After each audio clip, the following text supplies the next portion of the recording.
เรียนอยู่ป .2 ปีนี้คือป .3 บ่ลูกแม่นบ่ปีนี้คือป .3 อ่านได้บ่เขียนได้ซะเขียนได้แต่อ่านยังบ่ได้อยู่เจ้าเรียนในโทรศัพท์มีอยู่บ่โทรศัพท์น่ะโทรศัพท์ก็บ่มี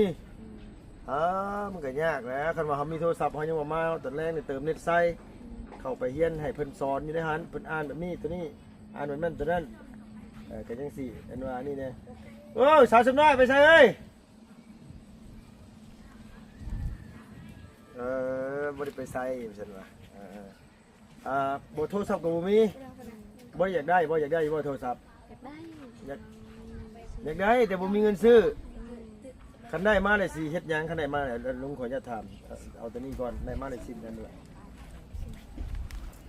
สิหาความรู้มันได้จังได๋เอ้าลุงถามเอ้าบ่แม่นว่ามาเลยกดเล่นเกมนี่บ่ได้ความรู้ได้มานี่บ่ได้เล่นเกมเนาะมาเลยเข้าไปเรียนรู้ภาษาลาวกับเพิ่นสอนนำเบิดดอกตัวนี้อ่านแบบนี้ตัวนี้อ่านแบบนี้คำนี้สะกดแบบใดคำนี้เขียนจังใดหน่อยแบบนั้นน่ะมันจะมีประโยชน์ต่อตัวเขาเองคันเจ้าเอามาเลยเจ้าเล่นเกมมอเล่นนั่นนี่บ่มีประโยชน์นะลูกเอ้ยแต่คันได้แต่บางคนก็ได้มาเลยกับบ่เรียนรู้นะมันน่ะพี่น้องบ่เรียนรู้นะมันบ่มีสาระหยังเบิ่งนั่นเบิ่งนี่ไปเลยก็บ่มี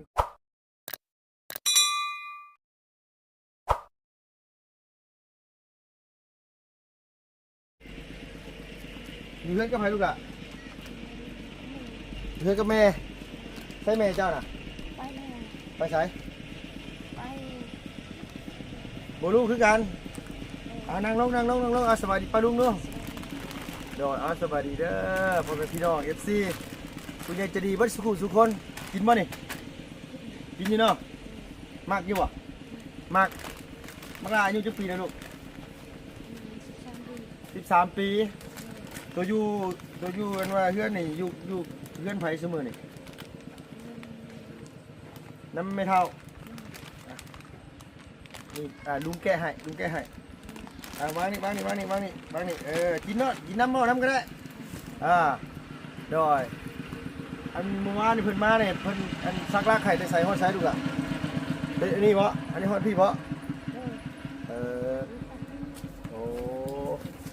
อันนี้นี่อันไฟสีแบงให้เจ้าไม่เท่าบ่ดีว่าน้าบ่าว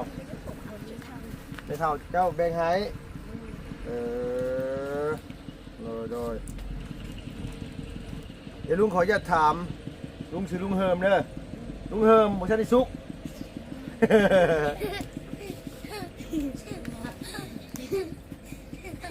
น้องหัวเดียวกัน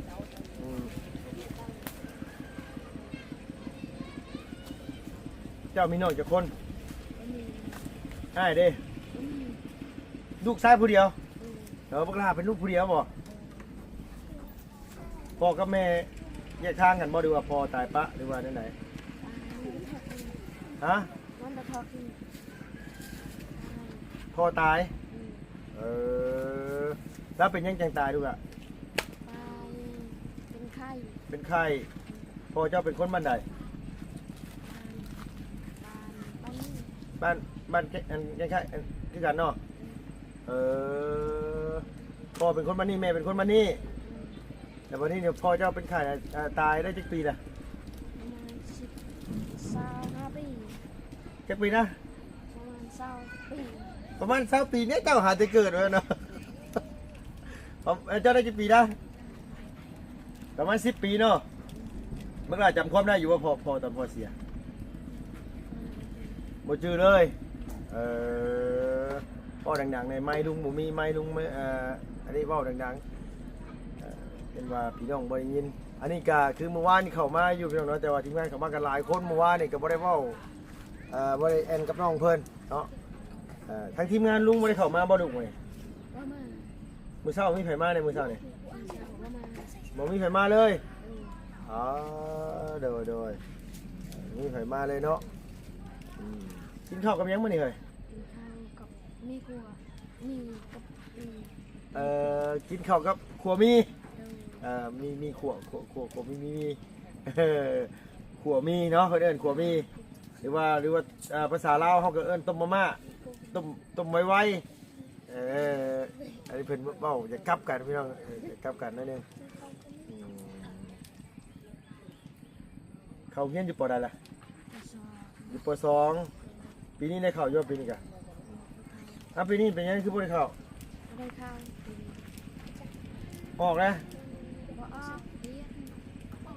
เอาจนเพิ่นเปิดเทอมนี่มันเปิดเรียนมันอีก 2-3 มื้อนี่สิได้เข้าบ่เข้าอยู่โอ้ยคำมังเนี่ยลุงเว้าหมายถึงว่าเปิดเทอมปีนี้เนาะเดือน9วันที่4นี่แหละพี่น้องเอ้ยประมาณวันที่1นี่เข้าอยู่เนาะไปเรียนบ้านไหนลูกล่ะ เรียน ไปเรียนอยู่บ้านไหน บ้านอะไร เอาไปเรียนอยู่บ้านอลางพุ่นเนาะ ดู ย่างไปแต่พี่ไปฮอดบ้านอะไรน้อยให้กันแวะเขาเรียนในบ้านอลางโอ้อยู่บ้านใกล้ๆนี่มึงโรงเรียนบ่ บ่มีโรงเรียน โอ้โดยอันนี้ไปนำกันเบิดบ่นี่ ไปนำกัน โอ้เซี่ยวกันนะนี่เนาะที่มานั่งนี่เนาะ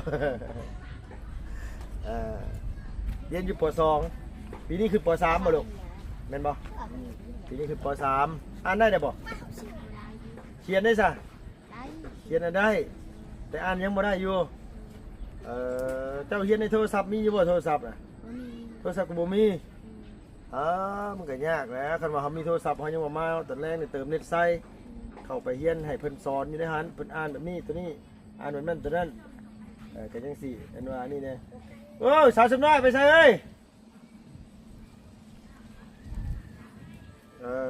บ่ได้ไปใส่ว่าซั่นว่าบ่โทรศัพท์ก็บ่มี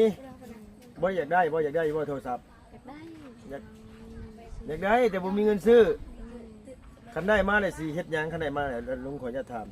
เอาตัวนี้ก่อนได้มาเลย10นั่นแหละสิหาความรู้แล้วมันได้จังได๋เอ้าลุงถามเอ้าบ่แม่นว่ามาเลยกดเล่นเกมนี่บ่ได้ความรู้ได้มานี่ได้เล่นเกม บ่ได้เล่นเกมเนาะมาเลยเข้าไปเรียนรู้ภาษาลาวกับเพิ่นสอนเฮาเบิดดอกตัวนี้อ่านแบบนี้ตัวนี้อ่านแบบนี้คำนี้สะกดแบบใดคำนี้เขียนจังไดน้อยแบบนั้นน่ะมันจะมีประโยชน์ต่อตัวเขาเองคันเจ้าเอามาเลยเจ้าเล่นเกมมอเล่นนั่นนี่บ่มีประโยชน์นะลูกเอ้ยคันได้แต่บางคนก็ได้มาได้กับบ่เรียนรู้นะมันน่ะพี่น้องบ่เรียนรู้นะมันบ่มีสาระหยังเบิ่งนั่นเบิ่งนี่ไปเลยก็บ่มีความรู้หยังบ่มีประโยชน์หยังว่าง่ายซะบัดนี้ลุงขอจะถามคือไปโรงเรียนกลับมาแล้วเขียนได้อยู่แต่อ่านบ่ได้นี่บ่มีคนสอนบ่อยู่กันเจ้าบ่มีน้าว่าวก็อ่านหนังสือบ่ออกบ่ บ่ได้อ่าน แม่ก็อ่านบ่ออกไผก็อ่านบ่เป็นบ่เลย ในบ้านนี่ไผสาอ่านเป็น ไม่ว่า ในบ้านชื่อเจ้านี่ในบ้านหมู่ชื่อเจ้ามีไผเป็นอยู่บ่บ่มีไผเป็นมันก็สิยากคือเก่าแล้วพี่น้องไอ้เขียนงามปานใดก็บ่ฮู้ความหมายก็คือเก่าหั่นแหละว่าง่ายซะมันต้องมีโทรศัพท์ซะเครื่องนึงเนาะคันมีโทรศัพท์เครื่องนึงนี่ให้น้องแบบว่ามาแล้วกลับมาจากโรงเรียนเนี่ยให้น้องเพิ่นเข้าไปเบิ่งในโทรศัพท์ว่าตัวนี้เขียนแบบใดตัวนั้นเขียนแบบใดแล้วมันสิเป็นไว้อยู่เพราะว่าคือยกตัวอย่างแบบคือเด็กน้อยหลายๆคนที่แบบว่าเพิ่นพ่อแม่บ่เป็นหนังสือพ่อแม่บ่เป็นหนังสือแล้วเพิ่นก็เบิ่งในโทรศัพท์คนได้ตั้งใจนะครับเบิ่งในโทรศัพท์เรียนรู้ไปในโทรศัพท์ก็บางคนบ่ได้เข้าโรงเรียนก็เป็นเอาเป็นว่าเพิ่นมีความตั้งใจลูกละเสียงเบาๆเด้อลูกเด้อเสียงเบาๆเด้อโดยอย่าพายิงกันใจเย็นอย่าพายิงกันโอ้ยเนาะเดี๋ยวบัดนี้น่ะลุงเขาจะทำตอนนี้อาศัยอยู่กับแม่เฒ่าบ่แม่ของแม่เจ้าเนาะเฮ็ดนาเฮ็ดสวนเฮ็ดหยังเฮ็ดสวนยังลูกอ่ะเฮ็ดสวนมันให้เขาได้เฮ็ดบ่น้อยเฮ็ดบ่ได้เฮ็ดคือกันบ่ให้เขาได้เฮ็ดสวนมันปีนึงได้จักสอบให้เขา ปีนี้ประมาณ10สอบเนาะ4กระสอบนี่ป้ามันสิพอกินยังเฮยนี่น่ะพอกินบ่ครับบ่พอ อยู่เฮือนอยู่ใส่อยู่กับแม่เฒ่านี่อยู่กันจักคนโดยอยู่กันจักคน ประมาณ7 คน มีน้องวัดใจแม่เจ้าแม่เฒ่าแล้วก็น้าบ่าวบ่ ประมาณเก้า เก้า คน เก้าคนเพิ่มขึ้นมาอีก2พี่น้องไว้ทั้งสิลดลง2เพิ่มขึ้นมามันแฮงเปลืองแล้วเข้าบัดนี้เนาะ ลูกจัดเลย แฮงนักแล้วนี่โดยคือว่าแหละเราเป็นคนเฮาก็คือบ่มีหม่องอยู่นั่นแหละว่าไงซะอาศัยนำไม่เฒ่าเพิ่นอยู่พ่อน้องเสียแล้วแม่ก็กลับมาเฮือนหลังเนาะลูกเนาะแต่มาอาศัยอยู่นั่นก็ไม่เฒ่าเนาะแม่เจ้าบ่ได้แต่งงานใหม่บ่แล้วเอาผัวใหม่อยู่บ่แล้วบ่ได้เอาบ่ ไม่ได้เอา บ่ได้เอาเลย คนบ่มัก คนบ่มักบ่มีคนมักเนาะบ่มีคนมักแล้วก็บ่ได้เอาคันสู้ว่าแม่อยากได้ผัวใหม่นี่ให้เอาบ่บ่ให้เอาญาติเพิ่นมาเพิ่นตีเฮา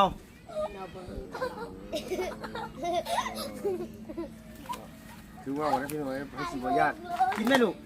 กินได้นี่ฮะเป็นได้คือบ่ได้กินยังบ่ทันได้กินเนาะเลิกปิดกล้องแล้วจังกินบ่แค่ปิดกล้องนี่กินเนาะถ้าบ่ปิดกล้องนี่บ่กินคำมังนี่เสื้อผ้าไผหอยมันย่างอยู่เสื้อผ้าเจ้าบ่ลูกนี่น่ะเสื้อผ้าโตมักจะเสื้อกีฬาบ่คือมีแต่เสื้อกีฬาแท้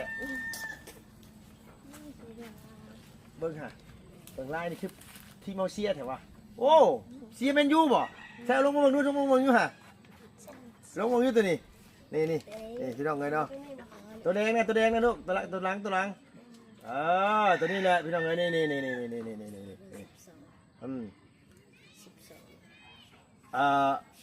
นัดแรกพี่น้องเนาะแพ้ 2-0 แพ้เฮาซิตี้เปิดฤดูกาลไม่แพ้เมื่อกี้นี่โอ้ยแพ้เฮาไผเป็นแฟนผีนี่คือสิติดตามแล้วเนาะนัดแรกก็บ่อยากเว้าเลยพี่น้องซ้ำเอาดอกรู้สึกว่าเปิดฤดูกาลใหม่มานี่ขี้ซั่วปีนี่อันนี้เสื้อพวกลาเนาะซื้อเองบ่นี่ บางซื้อ เอาบ่เสียงซื้อให้โอ้หมายความว่าบ่เสียงซื้อมาบ่เสียงเหมือนแฟนแมนยูบ่เสียงนี่ว่าลุงก็แฟนพันธุ์แท้เลยแหละพี่น้องเอ้ยแต่ว่านัดแรกจนบ่อยากนอนที่นอนเพราะว่าเอาผ้าปูที่นอนทุกอย่างแมนยูเลยแม่ปูต้อนรับเลยแข่งปุ๊บแพ้ 2-0 เรียบร้อยพี่น้องเอ้ยบ่กล้าสดนอนมื้อนั้นน่ะเนาะแล้วบัดนี้เนี่ยคือเพิ่นสิเฮ็ดเฮือนให้นี่หลังใหญ่หลังน้อยซั่นแม่ลูกล่ะ ลังหน่อยก็ได้ หลังน้อยก็ได้น่ะหลังใหญ่ก็ดีเนาะคันหลังน้อยก็เอาหลังใหญ่ก็แฮงดีเนาะล่ะเนาะได้สำเพิ่มไปตู้นี่พ่อบ่ให้มันสำเพิ่มตู้นี่ ดอกไป ฮะใหญ่บ่สำเพิ่มไปตู้นี่ ได้ สำเพื่อนน้องสำเพื่อนไอ้ดำนี่สำเพื่อนไอ้ดำนี่ใหญ่บ่สำเพื่อนไอ้ดำใหญ่ตัดสำนั้นพอโอเคบ่สำน่ะโอเคเนาะโดยคือน้องเพิ่นนั้นว่าอยู่กับพี่เฒ่าตอนนี้พี่น้องเนาะมีเดี๋ยวทางทีมงานเฮาก็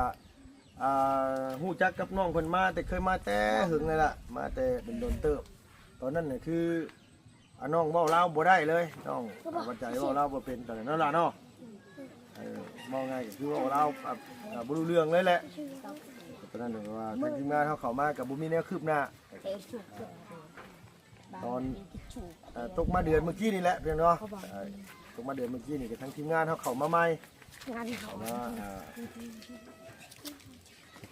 หาน้องใหม่ก็เลยมีการช่วยเหลือเข้ามากับทั้งทีมงานพากันรวบรวมเงินจากผู้ใหญ่เพิ่นฝากมาซอยน้องนะตอนนี้สิตกอยู่ประมาณ30 ล้านนี่แหละแต่ทางลุงยังบ่มีหยังพี่น้องเนาะก็คือนี่เพิ่นแจ้งแล้วว่าเงินมีเท่าลูกล่ะเพิ่นมีเท่าแน่มีไผมีหยังแน่มีไผมีหยังแน่บ่เสียงมีเท่าบ่เสียง มาเสียง6 ล้านบ่เสียง6 ล้านแล้วไผอีกมาอาจารย์ลาว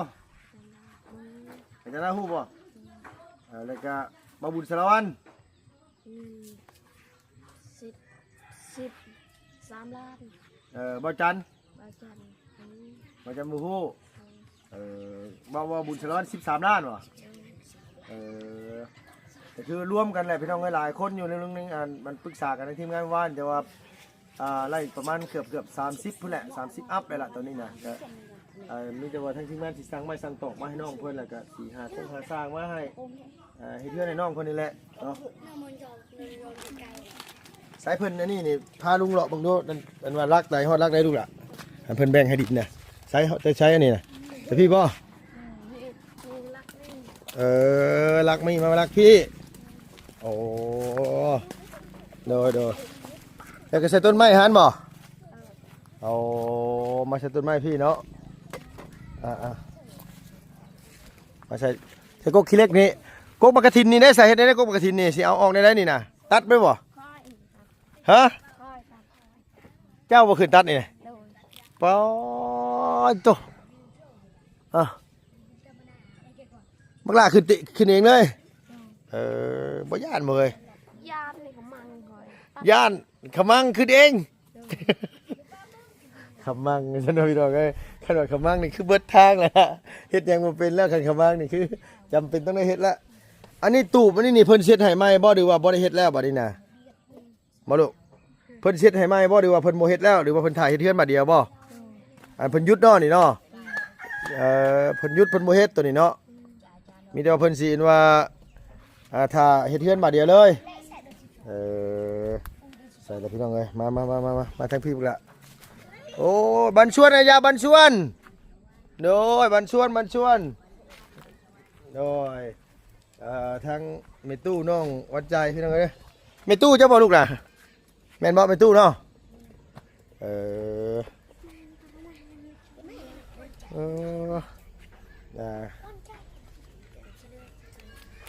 เฮ็ดยังเป็นแน่แล้วลูกหลานเจ้าเฮ็ดยังเป็นแน่แล้วเฮ็ดยังเป็นแน่ตัวเสียหญ้าให้เป็นบ่บ่เสียหญ้าแล้วสมมุติว่ายังบ่ทันได้แล้วบักดาเสียเป็นบ่ทางให้เป็นหรือว่าทางให้ทางอยู่พุ่นบ่ไปกับไผไปทางให้ไปกับแม่อันนั้นน่ะเฮ็ดกับแม่2คนบ่หรือว่ากับเฮ็ดกับแม่เฒ่ากับน้าบ่าวบ่เฮ็ดกับแม่บักดา2คนเลยปอตะกวงบ่หามบ่กวงปานใดประมาณสำนี้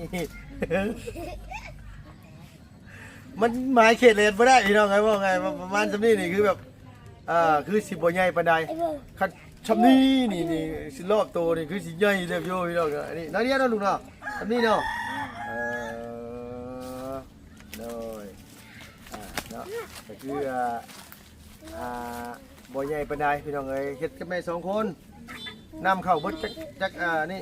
บ่ลูกนำเข้าเบิดจักกระยังจักกระสอบฮอดบ่สอบนึงนำเข้าฮอดบ่สอบนึงบ่ฮอดไปนำเองบ่เข้าก็ไปนำเข้าให้นำเองบ่ไปนำเข้าให้ก็ไม่เองบ่งามบ่เข้าไว้บ่งามโดยบ่งามปานใดเนาะกะว่าสิได้จักสอบปีนี้ประมาณ4กระสอบปีกายนี่ก็4กระสอบปีนี้ก็4สอบมันสิบ่ได้เดินเก่าเนี่ยบ่เฮ้ยมันคือสิได้หน่อยแท้ยังไงว่าคืออันนี้แหละเนาะเฮ็ด2คนน้าบ่าวน่ะเฮ็ดต่างหากบ่ลูกน้าบ่าวเจ้าน่ะเฮ็ดต่างหากเจ้าเฮ็ดสวนมันเฮ็ดกับแม่เจ้า2คนบ่โอ้ส่วนมันเฮ็ด2คนกับแม่ให้ก็เฮ็ด2คนกับแม่ว่าไงว่าเฮ็ด2คนบ่ได้อันว่าเฮ็ดน้ำน้ำเบาน้ำไม่เท้านั่นลูกเนาะแล้วเพิ่นบอกแล้วบ่ว่ามื้อใดเพิ่นสิอันมาเฮ็ดอันว่าเฮือนให้มื้อใดลูกมื้อใดเพิ่นสั่งใหม่มาบ่ฮู้ยังบ่ฮู้ว่ามื้อใดเนาะว่าเพิ่นสิสั่งใหม่มาให้เนาะโอ้โดยคือยังบ่ฮู้พี่น้องเอ้ยว่าไงว่าทางทีมงานก็ยังปรึกษากันอยู่เงินยังบ่ได้อาจสิบ่พอค่ามุงค่าไม้เนาะใจ เป็นได้ลูกหล่ะแจ้งอยู่บ่แจ้งอยู่เนาะโดยเห็นว่าบ่แจ้งแต่ว่าเป็นว่าภาพน้องหัวใจบ่งามมันเนาะมีลูกคนเดียวเลยพี่น้องคนนี้มีพี่มีน้องเลยแม่เจ้าไปใช้นะแม่เจ้าไปให้ไปจักบ่แม่เจ้าบ่ คอยรู้ไปยังไป เราโบได้บอกบ่ไปหาบังมาจัก บอกที่ใส่บ่แม่ บ่แม่นบ่บ้านเจ้านี่น้องไม้นี่เอิ้นบ้านหยังก็อาบังเนาะ ไปอยู่บ้านไปอยู่บ้านเป็นข้าว อ๋อเราเป็นบ้านเก่งทองโอ้โดยเป็นบ้านเก่งทองนี่พี่น้องเอ้ยลงไปนี่แน่นอนเนาะบ้านเก่งทองไปเล่นบ้านเก่งทองโอ้แม่เจ้าเฒ่าเลยบ่ลูกเฒ่าแต่บ่แม่เจ้าซ้ำบ่ลุงนี่ เท่า เฒ่ากว่า เท่ากว่า เฒ่ากว่าลุงอีกลุงก็ลุงเฒ่าเลยแม่เจ้ายังเฒ่ากว่าลุงอีกนะทุกเวียกบ่เฮ็ดเวียกร้ายเนาะเนาะ ใส่ยาลายไปตลอด ไปเสียหญ้าเนาะคิดว่าสิเรียนจบปอใด เพื่อน คิดว่าสิเรียนจบปอใดสิออกนี่จบประถมเนาะป .6 เนาะมีแล้วปีนี้เพิ่นเพิ่มขึ้นแล้วปีนี้แม่นเพิ่นเพิ่มขึ้นห้องนึงลูกล่ะบัดนี้บ่มีม .7 แล้วมีแต่ป .1 ฮอดป .6 ป .1 ฮอดป .6 แล้วก็ม .1 ฮอดม .3 ม .3 ฮอดม .6 จบบัดนี้ตะกี้เดี๋ยวมีป .5 รุ่นลุงนี่มีป .5 รุ่นลุงนี่รุ่นที่เจ้านี่ป .6 แล้วบัดนี้มีฮอดมีฮอดป .1 ฮอดป .6 อย่างเนาะเพิ่นเพิ่มขึ้นมาปีนี้ปีแรกเพิ่นเปลี่ยนจากม .7 ลงมาใส่ป .6 ซะเพราะว่ามันยืนระยะยาวโพดเพิ่นว่าเพราะว่าเรียนมปลายตั้ง7 ปีมันค่อนข้างสิซ่าต่อเล็กน้อยแหละว่าง่ายซะเพิ่นก็เลยย่อจากป .1 ฮอดป .6 มันไวไปเข้าไวก็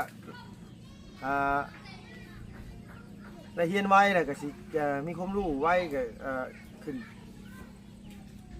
มต้นฮอดมปลายก็6 ปีว่าง่ายซะมันก็สิอาจสิลดเวลาลงมาได้หลายเติบอยู่เนาะโดยหากินเป็นนะบ่เฮ้ยโตใส่กระลับหนูเป็นบ่ใส่กระลับหนูได้อยู่บ่แต่เก่าบ่ได้ไปใส่กับไผแต่เก่า ใส่กับแม่ ไปใส่กับแม่ไปกระลับไปใส่กระลับหนูก็ไปใส่กับแม่เลยพี่น้องเนาะมาส่งแรงๆมานี่ก็ได้หรือว่าทางทีมงานบ่มาซับนัดกันมาสิมาพี่ได้มื้อนี้แล้วว่าเปลี่ยนใจจะไปทางไหนมื้อนี้เพิ่นมาแล้วเพิ่นถอยรถแล้วเพิ่นปัดเมื่อเลยบ่ลูก เมื่อเลยมาข้างนี้เพื่อน โดย ถอยหลังเมื่อ มาฮอดเดี๋ยวถอยหลังเมื่อเลยว่าติโดยมีแต่ว่าซ้ำนี่แหละลุงก็บ่ได้มีหยังมาฝากมีแต่ปิโป้เด้อลูกเด้อโดย ขอบใจละลาย โดยโดย ให้ร่ำให้รวย โดย โชคให้มานสาธุ สาธุเนาะโอ้เก่งไผว่าน้องเว้าบ่เก่งเว้าเก่งซำนี้แหล้วนั่นล่ะเนาะเว้าลาวเก่งอยู่ได้พี่น้องเอ้ยก็อาจสิทางทีมงานเข้ามาหลายคนย่านอยู่บ่ทางทีมงานเข้ามาย่านบ่ลูก บ่ยาบ่ย่านเนาะใจดีบ่ ใจดี ใจดีเนาะโดยย่านน่ะบ่ได้ได้เฮ้ยย่านน่ะเพิ่นบ่ได้มาสิจับเจ้าไปขายเพิ่นมาซอยเจ้าบ่ต้องย่านนะเห็นเพิ่นก็โดยสบายดีโดยมีแต่ถามเพิ่นโนดเพิ่นมาแต่ไสถามโนั่นแหละบ่ย่านดอกเห็นบ่เสียงมาแต่ไสนั่นมีขนมมาฝากเฮาบ่ว่าเด้ออย่าหลานย่านบ่ย่านบ่ต้องย่านเนาะเด้อโดยเพิ่นมาซอยเพิ่นมาเฮ็ดเรือนเฮ็ดชานให้บ่ได้อยู่กับแม่เจ้า2 คนเนาะโดยโอเคสบายดีป้าลุงนะบัดที่นี่ บายดีก่อน โดยพี่น้องเนาะสบายดีพี่น้องบัดสุคนลุงกันขออนุญาตโทรหาหมู่หาพวกก่อนคือว่านัดกันมาพี่แหละไปทางใดล่ะบัดนี้เนาะพบพ่อกันคลิปหน้าพี่น้องเอ้ยสิพูดแหละเลาะขึ้นไปทางเฮือนสาวกงมีก่อนว่าสิไปหาน้องเพิ่นอยู่ช่วงนี้ก็ไปแต่ให้ข้าวให้น้ำผู้บ่ได้ค่อยอยู่เฮือนเมื่อวานนี่ไปเบิดมื้อกับไปเฮือนน้องเพิ่นก็บ่ได้เห็นซ้ำเนาะพี่เนาะสิไปขึ้นบ้านไม้น้องป๊อบก็ตอนแรงๆเพื่อนแหละพี่น้องมุ่งขึ้นตอนเช้าเฮาซ้ำมาตอนแรงซะพี่น้องเอ้ยสิซื้อพัดลมไปให้น้องเปิด เย็นจ้อยจ้อยเนาะพี่น้องเนาะโดยไปแล้วพี่น้องเอ้ยบ๊ายบายครับไปโดย